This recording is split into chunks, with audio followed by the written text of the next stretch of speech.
Hey guys, welcome back to the channel. And I actually wanted to do a part two of this Netflix purchasing Warner Brothers because I had discovered that a bit more information that I didn't know of before.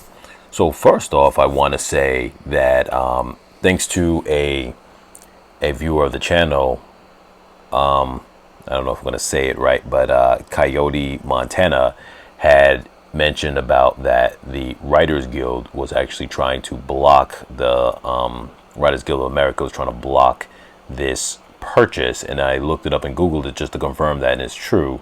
It says that the merger must be blocked. These are their words. I quoted when I Googled it. This merger must be blocked.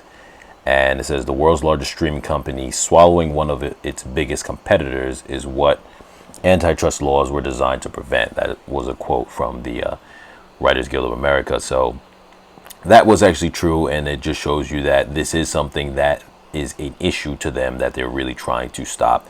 I don't know whether to say, whether it's considered wrong or not wrong. I won't get into that aspect of it because I really kind of don't know either here nor there in regards to if it's fair, if it's not fair, what are the ramifications from it from that perspective. But I just want to kind of comment on just what that means for the industry in that kind of perspective. So one thing I didn't know until after doing my first video that I later Googled was, what does Warner Brothers actually own? So I wanted to kind of do a quick run through on that so we can just kind of go over those different properties that they actually own and get a sense of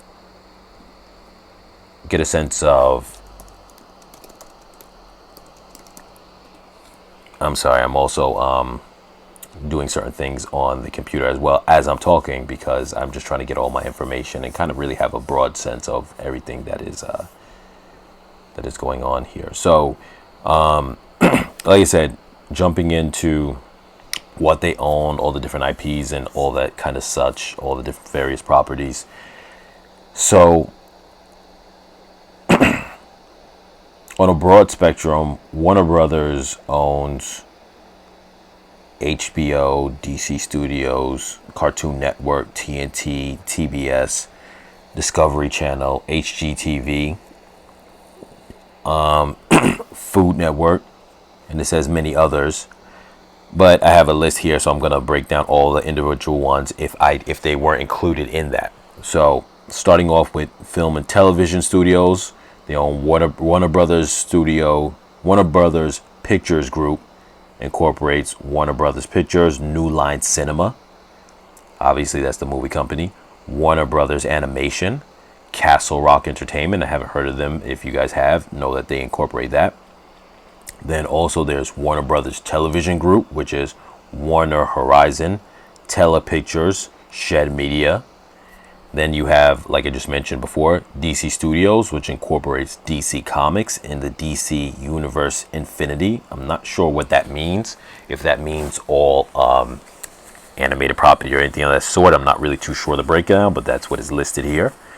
As far as cable networks and brands, you have premium cable, you have HBO and Cinemax, which is huge because HBO incorporates things from Game of Thrones and all those other many shows that exist underneath that. I believe The Wire was on there too before, way in the past. Oz.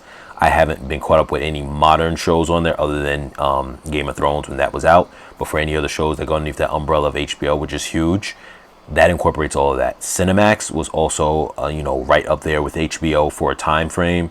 I don't know any of the current things that they've listed, but anyone who is familiar with that knows that back in the days when you had cable TV, the movie channels, HBO, Cinemax were big time. HBO being probably the biggest.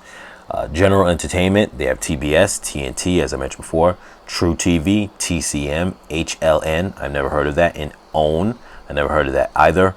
But you have factual/lifestyle is what it says, and this, I guess that's the genre or whatever. So this includes Discovery Channel, Animal Planet. These are huge. That encompasses all of that kind of animal life, nature life type of stuff.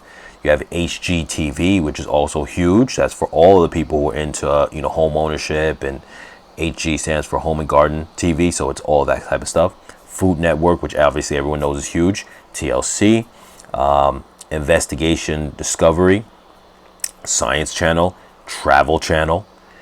As far as kids networks, this incorporates Cartoon Network, Cartoon Ito, I never heard of that. Boomerang, I've definitely heard of that. As far as streaming and digital, it says Max, formerly HBO Max, but I guess it became its own sub-brand of Max. Discovery Plus, Bleacher Report, I'm not really too sure on that, but let's see.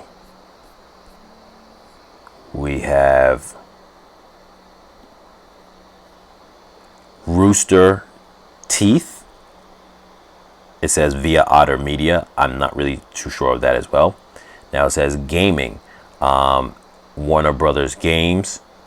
So this breaks down into Rocksteady Studios, NetherRealm Studios, Monolith Productions, Avalanche Software, Warner Brothers Games Montreal, TT Games, and IPs from Midway and Williams. Now, some of those things I kind of heard of, some of them I haven't, but for you guys who are heavy gamers, you guys would know if that applies or what that applies to or what games were created underneath that.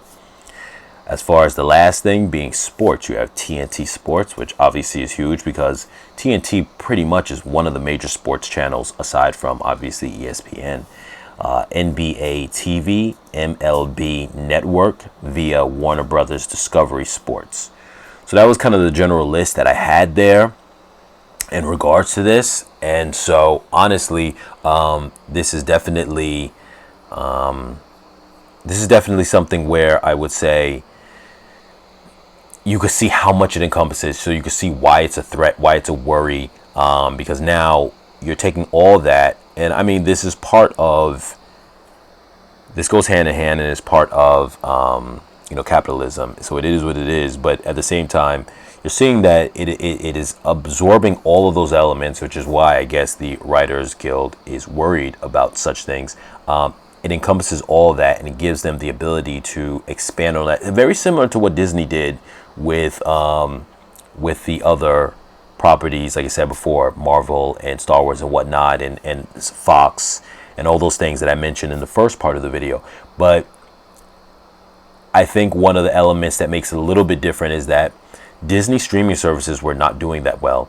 And, after watching a couple of additional content in regards to this, I'm finding out that Netflix is just doing very well when it comes to that, far beyond those other companies, to the point where those companies' other aspects, like when you think of Disney, their parks and all that, it's what needed to be comparable or on the same page with what Netflix is doing just by itself.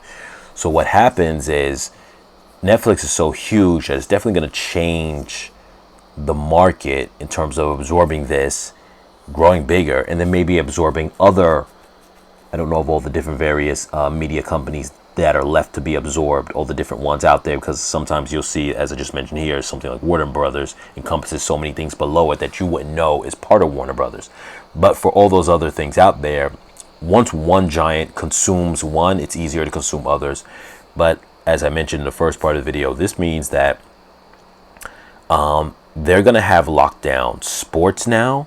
Now I can more beyond the first video. I can now kind of really detail that same concept I was saying, but with the properties that I now know that they encompass from Warner Brothers. So that means that they're going to be dominating sports, at least on Netflix. Now you're going to probably have live sports streaming on Netflix. You're going to have obviously Discovery Channel, all that kind of nature stuff, all that HGTV. If Netflix is consuming them, then the idea is this is no longer going to be on cable TV. Now, right now, all these things are staying where they're at. But at some point, it's going to be where these things are no longer broadcasting on cable TV. Just for the benefit of Netflix. So Netflix itself is going to almost become a TV network with just absorbing Warner Brothers alone, with all the rest of the stuff they already have, their own projects and their own straight to Netflix things, and all the other companies that work with Netflix to put their TV stuff on there. but obviously Netflix always has been a company that, when it came to the other like companies that use them, that ported over to Netflix, it's always been a thing of like not live. It wasn't live. It was like they put the thing on there and then you would watch it just as you want to watch it. Whatever series dropped, and you'd be able to watch the whole series. Sometimes I don't remember. It's been a while, so I don't remember if when they put down a new series, like say something like Stranger Things has a new season, I don't remember if they did it week by week or if they did it. The whole thing would drop at one moment. I can't remember because it's been a little while, but I think what's going to start happening is now that you start encompassing a lot of these things that have regular weekly TV shows or stuff like that, because a lot of these networks would play on cable, they are going to probably start airing a lot of their shows on a weekly basis. I'm not sure how they're going to do that, but my point that I'm trying to get at is that it now has enough ownership just by consuming Warner Brothers that it can now be its own live station, with enough content to be its own live station. Because think of it like this. Say if they made a section on Netflix called Live. You have all your regular setup like you normally have, but now they have a section called Live. And in Live, you have, just running through some of the channels, like I said, and networks that they consumed, all the shows that are on HBO, the shows that would probably air once a week, all the shows that would be on Cinemax that would air once a week, all the shows that would be on TNT, which is so many of them, and so many reruns that TNT plays, so many shows that they play from, Walking Dead would play on TNT. I don't know if TNT owns The Walking Dead, but they would play on that. So you could imagine now, just using that as an example, instead of just having it as just the streaming option, which you do, and they could do that with it, you could also just run the TNT network in their live. So maybe in their live, they'll keep the name of these networks and just run them as the live section. Okay, in our live TV section, we have TBS, TNT, True TV. We've got Cartoon Network, Boomerang. All these shows, Animal Planet, all these kind of stations, HGTV, and they'll just run. So now instead of you paying for like a cable network TV, you get Netflix, and in your package of Netflix is live streaming. If they include that, they might decide to say you got to pay extra for it. But you get the point I'm saying. Now you can let your TV play let it play live TV like you always had when you had cable TV, but now through Netflix. That's a big deal. That's a really big deal right there on that level. Now when you jump into the movie level and their creative ability, as I mentioned in the first part of the video, and of the other video that I filmed, part 1, and I'm going to label that as part 1 now, that you have just in the properties in terms of straight to streaming movies and whatnot, your ability to create now has quadrupled, because now you can not only build off of shows that have already existed, like I mentioned before, Game of Thrones or things of that sort, whatever the case is. You also now have these studios. You have access to these studios, because I'm going to assume that when they're buying up this brand, you're not just getting the ability to use the brand. I assume that you're getting the actual physical studios, which is in itself worth billions of dollars, because your capabilities now of actually producing your own stuff in-house now. You're still going to probably take things from outside, but now you're able to create in-house straight, like with the production company. I'm sure Netflix had their own studios for making movies, but now that is far larger when you consider you got Warner Brothers, which is a physical studio that's been around for probably the better part of like 30-40 years or something like that. So yes, so I just wanted to throw that in there to give you guys a concept of what this is encompassing, and like I said, what that means going forward, to give an idea of that. But as always, you guys, like, share, comment, subscribe, and I look forward to your comments on this subject. I'll catch you guys in the next video.